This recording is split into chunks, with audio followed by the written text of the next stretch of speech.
Audio Jungle.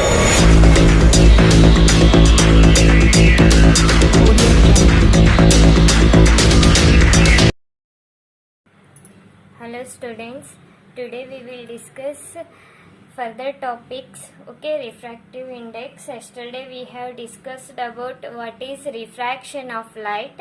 All of you know, now you understood that what is mean by refraction of light. Refraction of light means क्या, वो क्या कैसे रहेगा. Refraction of light आप लोग समझे थे कि a ray of light incident on a plane mirror.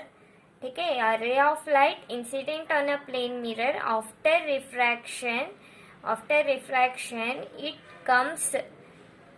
comes towards the normal or away from the normal. This one is called refraction of light.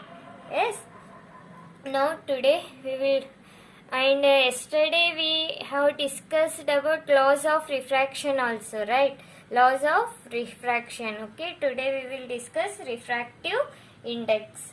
Refractive index means what? Actually physicality is the strength of low speed. The strength of decreases the velocity of light is called refractive index. Okay, first one, refractive index in terms of speed of light.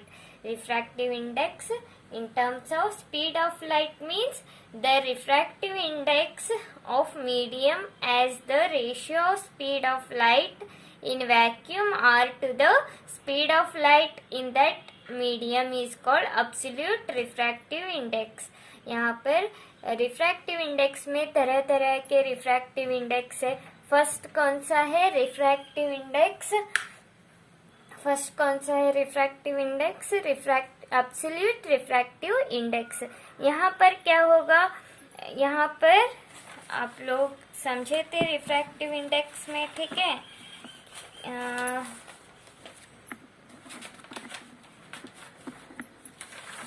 Listen here, आप लोग समझे थे refractive index में. यहाँ पर air है, यहाँ पर ग्लास है. ठीक है, लेकिन speed of velocity of light vacuum और एयर से दूसरे मीडियम पर आएगा. वैक्यूम नहीं तो एयर ही होना चाहिए, वैक्यूम नहीं तो एयर होना चाहिए. वहां से दूसरे मीडियम पर रिफ्रैक्ट होगा. उस मीडियम को हम क्या कहेंगे? Refractive index of absolute refractive index. Okay, speed, the ratio of speed of light in vacuum or air divided by speed of light in medium. Refractive index को म्यू से denote करते. ठीक है, म्यू से डिनोट करते. Mu is equal to C by V. Mu is equal to C by V. ठीक है, refractive index the ratio absolute refractive index. याद रखो, what is mean by absolute refractive index is the ratio of speed of light in vacuum divided by to the speed of light in medium. Vacuum or air means see velocity of light in vacuum or air divided by speed of light in any medium. Okay, now we will move. अगर speed of light air और दूसरे medium पर हुआ, उसको हम क्या कहेंगे? Absolute refractive index. ठीक है, आज हम नेक्स्ट क्या है? Refractive index in terms of wavelength. अगर wavelength in terms of wavelength में हम पढ़ेंगे तो ये कैसे होगा? लैम्डा किससे डिनोट करते? सॉरी, वेवलेंथ किससे डिनोट करते? लैम्डा से. Lambda wavelength of vacuum, the ratio of wavelength of vacuum or air divided by wavelength of medium. Okay, इससे सब रिफ्रैक्टिव इंडेक्स सेम है. ठीक है, refractive index of first medium by refractive index of second medium. ठीक है, next refractive index of refractive index. ठीक है, velocity of light दूसरे मीडियम. अगर एब्सोल्यूट रिफ्रैक्टिव इंडेक्स क्या था? एयर से अदर मीडियम, वैक्यूम और एयर से अदर मीडियम था. तो वैक्यूम और एयर नहीं हो, वाटर या ग्लास हो, तो तब क्या होगा? रिफ्रैक्टिव इंडेक्स उसको हम क्या कहेंगे, रिलेटिव रिफ्रैक्टिव इंडेक्स। ठीक है, the ratio of velocity of light in medium 1 to velocity of light in medium 2। ठीक है, इसको हम क्या कहेंगे, refractive index of medium 2 with respect to medium 1। तो 1μ2 को हम कैसे लिख सकते, 1μ2 को हम कैसे लिख सकते, μ2 बाय μ1। ठीक है, is equal to v1 by v2। समझ में आया, μ2 by μ1 is equal to v1 by v2। ठीक है, तो ये रिफ्रैक्टिव इंडेक्स किस पर डिपेंड है, nature of light, nature of the medium. ठीक है, wavelength of light, wavelength of light के ऊपर डिपेंड है, टेम्परेचर के ऊपर डिपेंड है, फिर nature of the surrounding medium के ऊपर डिपेंड है। ठीक है, nature of the medium, nature में कौन सी मीडियम है उसके ऊपर डिपेंड है।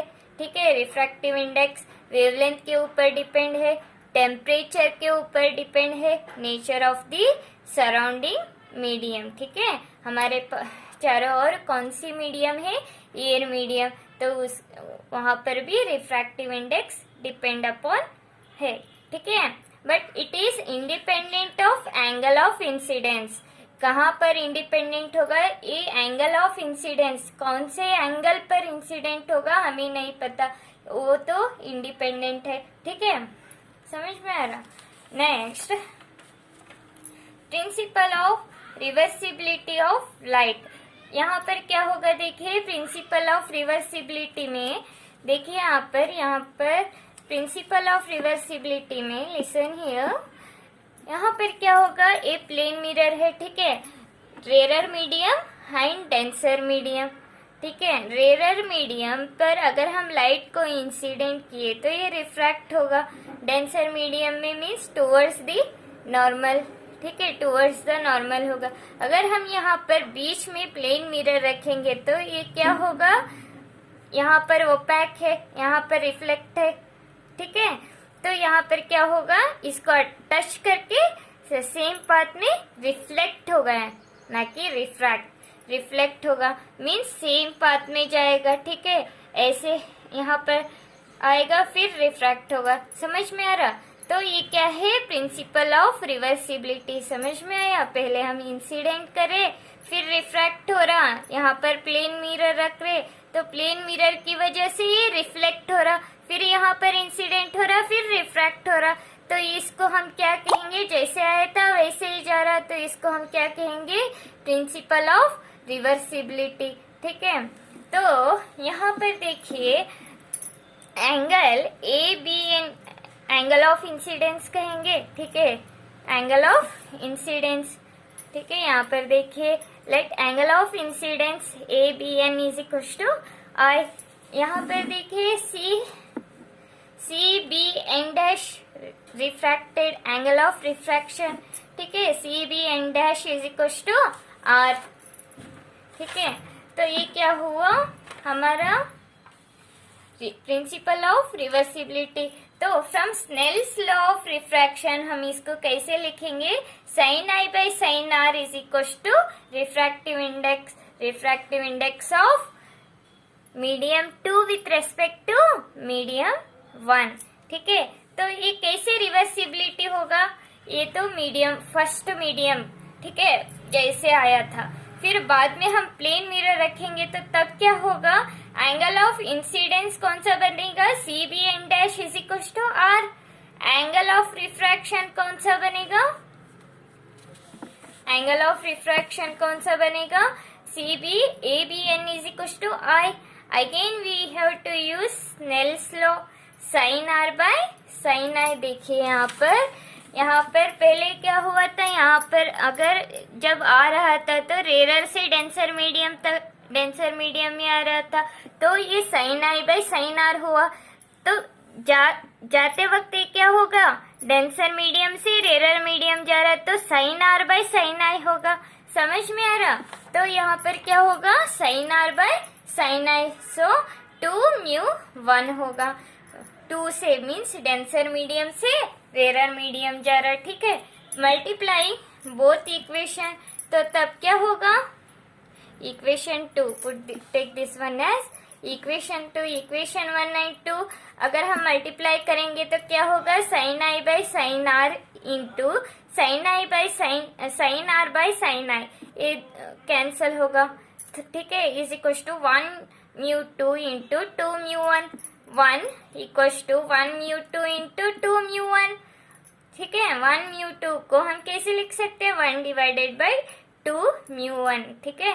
तो ये क्या हुआ, the refractive index of medium with respect to medium 1 is the reciprocal of refractive index of medium 1 with respect to medium 2। समझ में आया, इसको हम कैसे पढ़ेंगे, refractive index of medium 2 with respect to medium 1, इसको refractive index of medium 1 with respect to medium 2, ठीक है। ये हुआ हमारा प्रिंसिपल ऑफ रिवर्सिबिलिटी, जैसे आया था वैसे ही चला गया है। इस वजह से दोनों रिफ्रैक्टिव इंडेक्स कैसे होगा, रेसिप्रोकल होगा। इसे हमें क्या पता चला, फर्स्ट मीडियम जब आ रहा था जाते वक्त उसका रेसिप्रोकल होगा, ठीक है, refractive index. Now refraction through a rectangular glass slab, अगर ग्लास स्लैब में कैसे रिफ्रैक्शन होगा, यहाँ पर देखिए हमने यहाँ पर एक ग्लास स्लैब लिया है, ठीक है, सराउंडिंग एयर मीडियम है, ठीक है, और रे ऑफ लाइट को हमने इंसिडेंट किया, ठीक है। यहाँ एयर मीन्स रेरर मीडियम, ठीक है, रेरर से glass means denser medium, rarer से डेंसर मीडियम पर आ रहा तो रिफ्रैक्टेड रे क्या करेगा, टुवर्ड्स द नॉर्मल होगा, ठीक है। तो इसको यहाँ तक रिफ्रैक्टेड रे आएगा, ठीक है, यहाँ पर इंसिडेंट होगा, इस प्लेन के ऊपर इंसिडेंट होगा, ठीक है। तो इंसिडेंट होने के बाद क्या होगा, ये रिफ्रैक्ट होगा, फिर रिफ्रैक्ट जब होगा तब क्या करेगा, डेंसर से रेरर मीडियम पर आ रहा, पहले क्या हो रहा था, रेरर से डेंसर मीडियम पर आ रहा था, फिर अब क्या हो रहा है, डेंसर से रेरर मीडियम पर जा रहा। तो यहाँ पर क्या होगा, it will goes away from the normal, ठीक है, यहाँ पर नॉर्मल से अवे फ्रॉम द नॉर्मल से बहुत दूर रे बेंड करा, जो ये एमर्जेंट रे है, this is equals to this, okay. ये जो लाइन हमने इंसिडेंट लाइन या रे ऑफ इंसिडेंट है, ये जो हमने अगर हम इसको ड्रॉ करेंगे तो this is equals to this emergent ray, okay, parallel to both, okay. अब हम इसको कैसे प्रूव करेंगे, दोनों कैसे पैरेलल होगा, यहाँ पर देखिए, listen here, using Snell's law for refraction at face P Q. Snell's law कहाँ पर यूज कर रहे, फेस पी क्यू पर हम स्नेल्स लॉ अप्लाई कर रहे, तो क्या होगा, sine I1 by sine R1 is equal to refractive index of glass with respect to ये, ठीक है, sine I1 by sine R1 is equal to refractive index of glass with respect to ये होगा। Take this one as equation 1, okay. Next Snell's law कहाँ पर apply करेंगे, अब देखिए यहाँ पर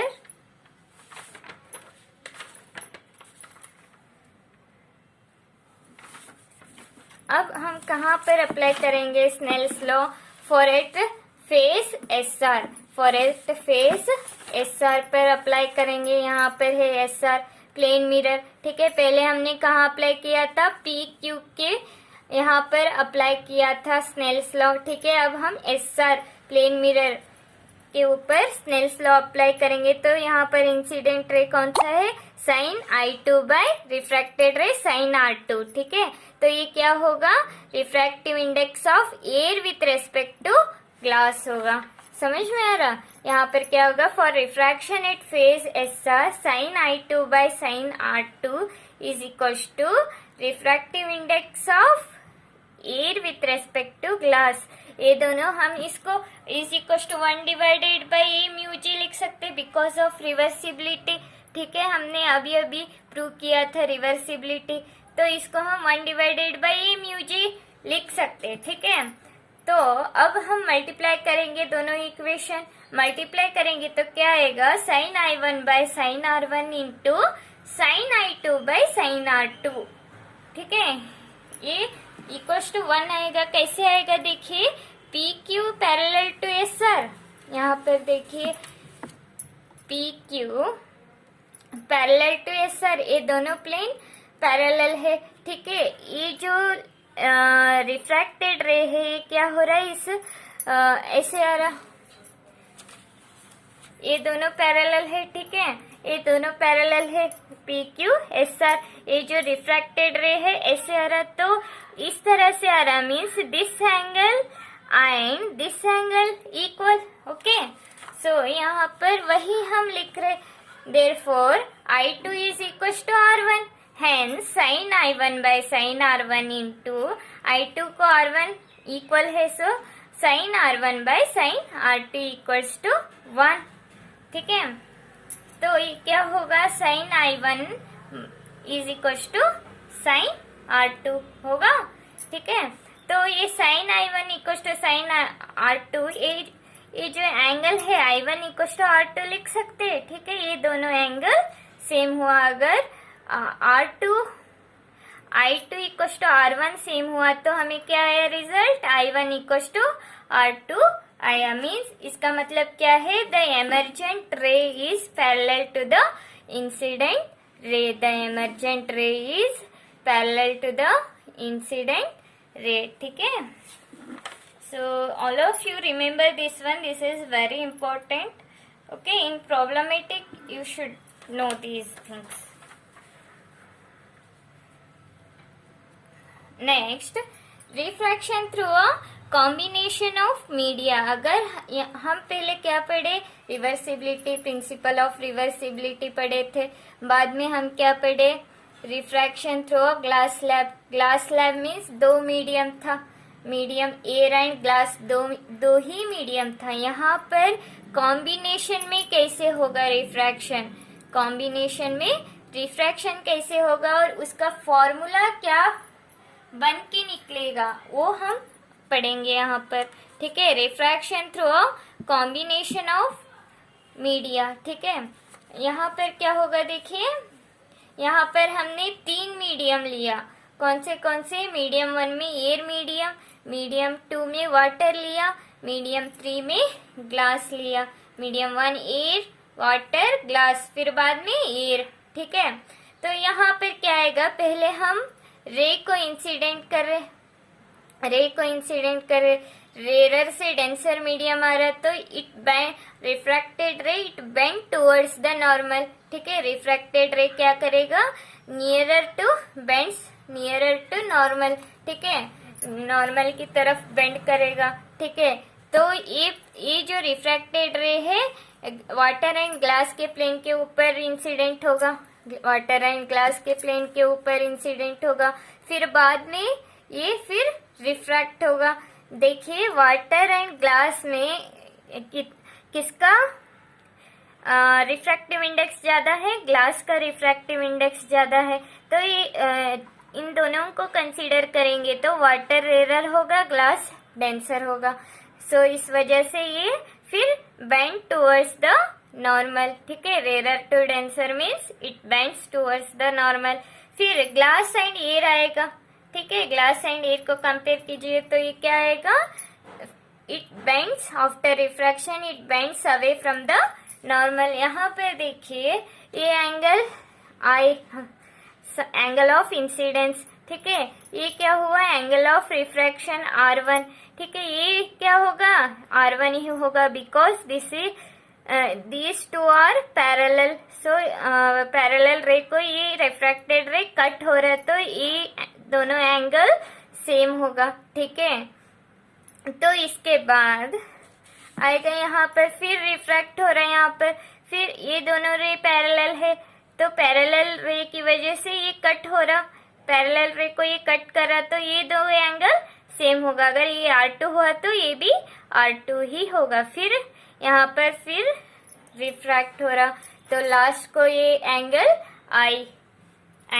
I because surrounding angle of incident यहाँ पर क्या आया I, तो यहाँ पर भी I आएगा। ठीक है, अभी हमने रिफ्रैक्शन रेक्टेंगुलर ग्लास स्लैब में पढ़ा था। ठीक है, तो यहाँ पर देखिए इसको कैसे प्रूव करेंगे। For the ray going from medium 1 to medium 2, तो रिफ्रैक्टिव इंडेक्स कैसे होगा, 1μ2 is equal to sine I by sine R1, medium 1 to medium 2। ठीक है, मीडियम 1 टू मीडियम 2 ये क्या होगा, sine I by sine R1। Snell's law use कर रहे। Second one, put this equation as 1। Okay, second देखो, for the ray going from medium 2 to medium 3, यहाँ पर क्या होगा, मीडियम 2 टू मीडियम 3। यहाँ पर देखिए मीडियम 2 टू मीडियम 3। ठीक है, मीडियम 2 टू मीडियम 3, तो ये क्या होगा, sine R1 by sine R2, sine R1 by sine R2, medium 2 तो 2μ3। ठीक है, put take this one as equation 2। Next, for the ray going from medium 3 to medium 1, तो ये क्या होगा, मीडियम 3 टू मीडियम 1 क्या होगा, sign R2 by sine I, तो ये क्या होगा, 3μ1 is equal to sine R2 by sine I, equation 3। Next, यहाँ पे देखिए ऑल 3 इक्वेशंस अब हम क्या करेंगे, मल्टीप्लाई करने के लिए 1μ2 into 2μ3 into 3μ1 is equal to sine I by sine R1 into sine R1 by sine R2 into sine R2 by sine I। ठीक है, तो इस ये R1 कैंसिल होगा, R2 कैंसिल होगा, साइन I कैंसिल होगा, ये पूरा कट होगा, तो बचेगा क्या, 1। ठीक है, तो इसको हम कैसे लिख सकते हैं, यहाँ पर देखिए 2μ3 वैसे ही रखेंगे यहाँ पर। ठीक है, 2μ3 बचा क्या, 1μ2। ठीक है, 1μ2 एंड 3μ1 बचा। ठीक है, 2μ3 इज इक्वल टू, इन दोनों को इधर लाएंगे तो ये नीचे आएगा 1μ2 इंटू 3μ1। ठीक है, 2μ3